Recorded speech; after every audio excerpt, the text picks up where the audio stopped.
Hello Cancer! Welcome dito sa aking channel, Kapalaran 888. Welcome, welcome! Alamin natin kung anong messages, vibration, gabay energy para sa lahat ng Cancer. Ito ay para sa next 3 months mo, April, May, June. General reading. Reverse siya. Tingnan natin kung ano yung reverse para sa April, May, June. Oh, same din to. Alchemy. Ooh. Oh, so, nako, Cancer. Ang nakikita natin dito, reverse siya ha, nakita mo yun. Sinasabi ng barahan na, posibleng sa next 3 months, April, May, June. June is your birthday month. Sinasabi ng barahan na, posibleng, kung naghahangad ka ng pagbabago, like sa trabaho, or sa kung ano pa man, relationship, pero nakikita natin sa either trabaho to, medyo unclear siya, hindi siya klaro, okay? Kasi normally, lahat ng hinahawakan mo, lahat ng ginagawa mo, nakukuha mo, okay? But now, parang medyo makakaramdam ka ng disappointments, kasi yung ini-expect mo, sa either nag-i-expect ka ng bagong trabaho, Cancer, pero wala siyang darating. Or parang may darating man, pero hindi ito yung talagang ini-expect mo. And Cancer, if you're a mother, or if you're a kid, or ano man yung relationship mo sa mother, or sa babae, sinasabi na kailangan mong ayusin yung relationship mo, lalo na sa yung nanay kung ikaw ay anak, or kung ikaw naman ay nanay, ayusin mo yung pakikitungo mo sa iyong anak. Kasi sinasabi ng barahan na may mga blessings, biyaya na nabablock dahil sa relationship na stagnant. Okay? Tranquility. Yun. Kasi pwede kang ma-disappoint eh. Pwedeng may disappointment kang mararamdaman kasi ngayon yung ini-expect mo hindi nangyari. Or yung taliwas na nangyari. Or sa in-expect mo yung nangyari. Okay?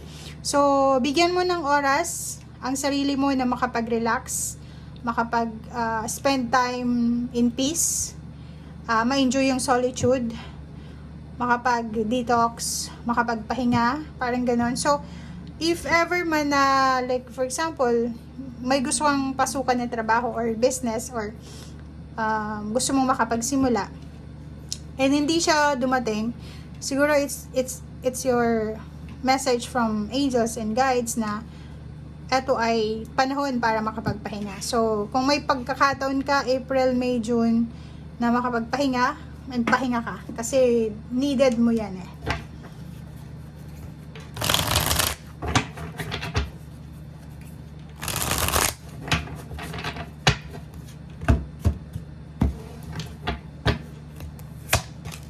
Okay, 7 of Spring. Ganun din to sa Scorpio eh. Kahit sa Pisces. Sinasabi ng baraha mo dito na decision making eh. Kahit for example, may mga plano ka sa buhay na hindi siya matutuloy, yung parang plano mo na hindi, ito yung gusto ko, expectation ko, pero hindi nangyari, huwag kang magba-back down, okay? Maging courageous ka, stand up, and yun, move on, and go with the flow. Parang yun yung sinasabi ng baraha. Huwag kang panghinaan ng loob. Okay? Ang 9 of Autumn na to, same din dito sa isang baraha na parang i-reward mo yung sarili mo sa lahat ng ginawa mo. 'Di ba? Like, for example, ngayon ka lang na-disappoint, ngayon ka lang na-reject. 'Di ba? Huwag mong iisipin, huwag mong i-blame yung sarili mo na kasalanan mo. Okay? Maging masaya ka, maging kontento ka, tanggapin mo kung ano yung mangyayari this 3 months, and yun, move on, okay?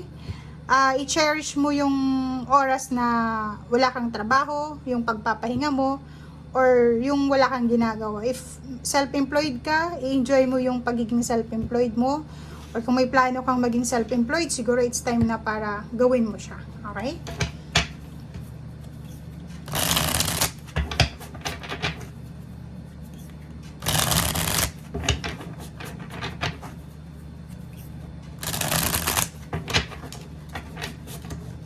Okay, ganun din Hermit. Nakakaloka yung baraha mo, Cancer. Ang baraha mo, 1, 2, 3. 3 cards na ang nagsasabi sa'yo na kailangan mo ng me time, kailangan mo ng solitude, ng still time, stillness. 'Di ba? Kailangan mong alagaan ang iyong sarili, alagaan ang iyong pamilya, ang iyong relationship. Siguro sobra-sobra kang nagtatrabaho. And siguro sa ngayon, binibigyan ka ng pagkakataon ng ating Panginoon, ng ating universe na makapagpahinga, makapag-reflect, makapag-meditate, 'di ba? Makapag-idle man lang. And King of Cups, sinasabi ng baraha na sobra-sobrang katahimikan, peace of mind ang posibleng dala sa'yo ng 3 months na to. Okay?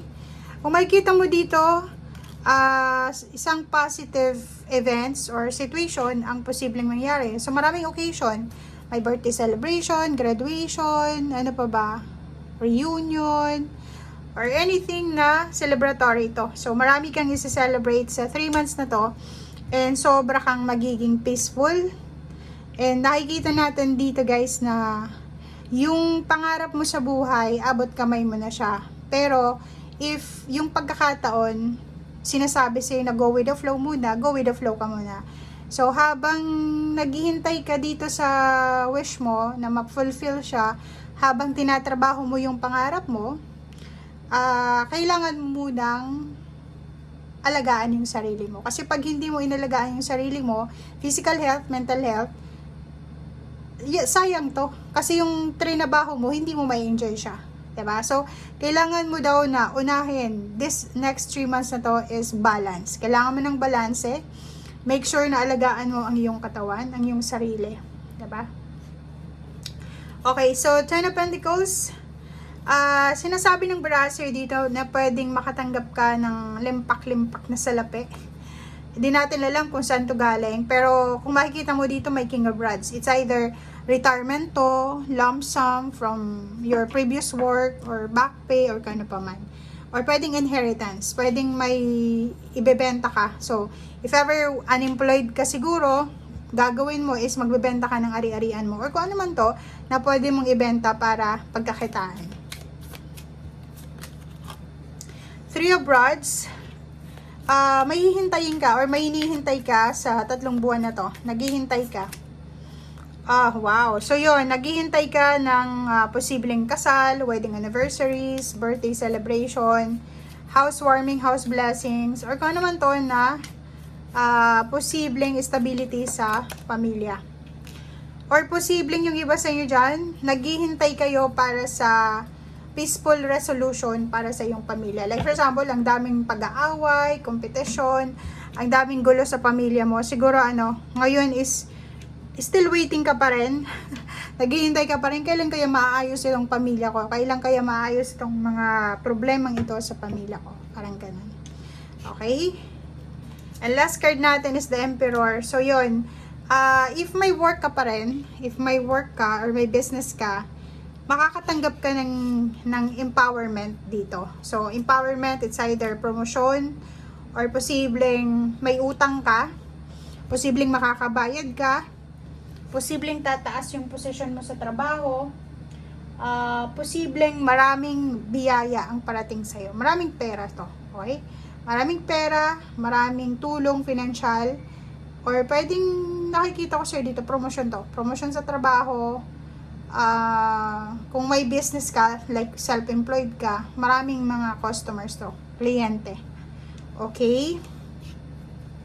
And sa ilalim niya is Page of Swords. Good news din, maraming good news, maraming balita din na matatanggap ka, Cancer, na pwedeng makatulong sa'yo, lalo na kung searching for a job ka or searching for a business, or halimbawa, kung ano man ang hinahanap mo. Basta ang sinasabi ng baraha sa'yo dito is maraming parating sa'yo na pwedeng magbigay sa'yo ng peace and harmony. And yun lang, ang pinaka-focus ng 3 months na to guys is April, May, June is pahinga. Yung kung makikita mo, ang lahat ng baraha mo nagsasabi na kailangan mo ng me time, kailangan mong alagaan ang sarili mo, kailangan mo ng katahimikan, huwag kang gagawa ng desisyon na hindi mo pinag-iisipan. Dapat sigurado, assertive ka dapat. 'Di ba? Hindi yung ano, gumagawa ka ng desisyon or gagawa ka ng desisyon dahil sa na-pressure ka lang. Thank you guys. Bye!